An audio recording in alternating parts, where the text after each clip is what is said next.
Hello friends, இன்றைக்கி நம்ம சேனலில் சுண்டைக்காய் பருப்பு குழம்பு செஞ்சிடலாம். குக்கரில் 1/4 கப்பு துவரம் பருப்பு கட் பண்ண இளம் சுண்டைக்காயை மோரில் கட் பண்ணி போட்டு அந்த மோரோட குக்கரில் போட்டுக்கோங்க. 15 வெள்ளைப்பூடு, 5 பச்சை மிளகாய், 10 சின்ன வெங்காயம், 1 பல்லாரி, 2 தக்காளி பழம் கட் பண்ணி குக்கரை மூடி ஹையில் 2 விசில், சிம்மில் 1 விசில் வச்சு எடுத்துக்கோங்க.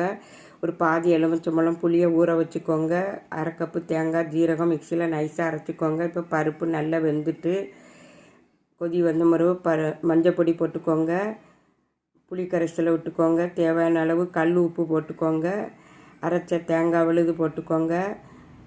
கொதி வந்த மறுவு புளிப்பில்லாத மாங்காய் 4 துண்டு போட்டுக்கோங்க. மல்லி இலை போட்டுக்கோங்க. இப்போ இதுக்கு தாளிசம் பண்ணி விட்டுறலாம். கடுகு, வத்தல், கருவேப்பிலை, காயப்பொடி தாளிசம் பண்ணி அந்த சுண்டைக்காய் பருப்பு குழம்புல விட்டுருங்க. இது சுடு சாதத்தோடு சாப்பிட சூப்பராக இருக்கும். நெய் விட்டுக்கோங்க. வீடியோ பார்த்ததுக்கு நன்றி. வாழ்க வளமுடன்.